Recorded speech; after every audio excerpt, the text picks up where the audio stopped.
America is 1.5 years away from its next presidential election and 9 months away from the Democratic Party presidential primaries.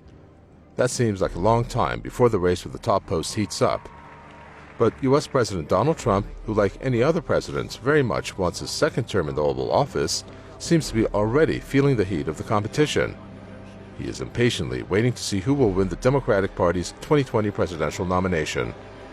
The Democratic field is crowded with hopefuls who want to get the chance to try to dislodge Trump from the White House. The list of Democratic hopefuls is unusually long, with several senators among those vying for nomination. But with a quick look at the list, you'll find out who the political heavyweight is right now. Former Vice President Joe Biden. The 76-year-old officially threw his hat into the ring this week, putting an end to months of speculation. Biden is an old hand in Washington, and he has things other candidates do not have: a lead in many polls and the status of having been vice president to Barack Obama for 2 full terms. He announced his bid for the White House on Thursday with a scathing attack on America's commander-in-chief. He recalled Trump's much-criticized remark following the deadly white supremacist riots of 2017 in Charlottesville. Biden warned that 4 more years for the incumbent will have grave consequences for America. If we give Donald Trump 8 years in the White House, he will forever and fundamentally alter the character of this nation. Meanwhile, Biden insists that he has not sought the endorsement of former U.S. President Barack Obama. I asked President Obama not to endorse, and he doesn't want to. Whoever wins this nomination should win it on their own merits.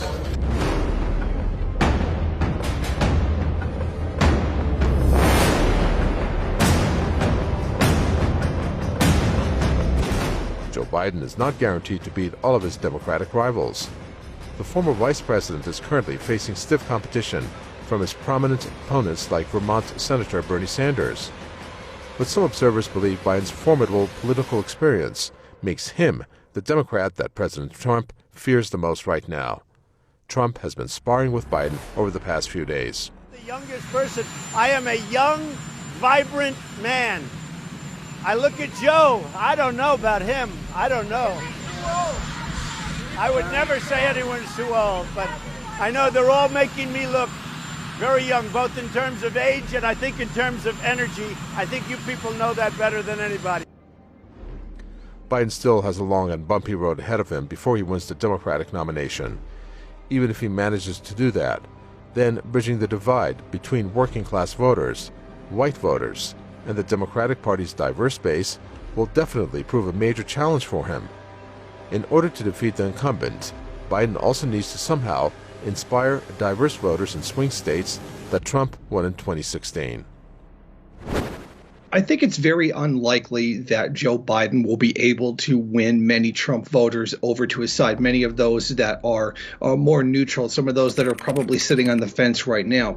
I think we saw very clearly from a recent Fox News poll that showed 47 to 40% would actually side with Joe Biden over the current president, Donald Trump. And we do know that the current Biden is nothing like Bernie Sanders.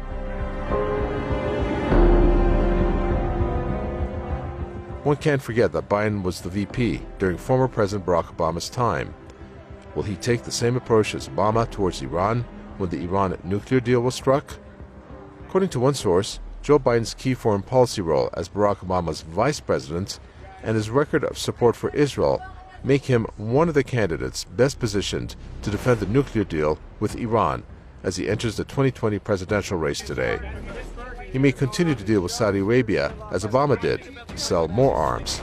But his support for Israel, that is one big question mark, since during his former boss's time in office, things did not go well between Obama and Netanyahu. However, this does not mean that the U.S. approach towards Israel would change as a whole.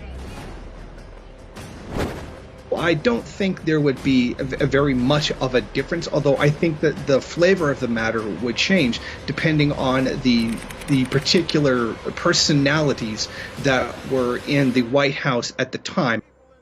All U.S. presidents, both Democrats and Republicans, have been staunch supporters of Israel.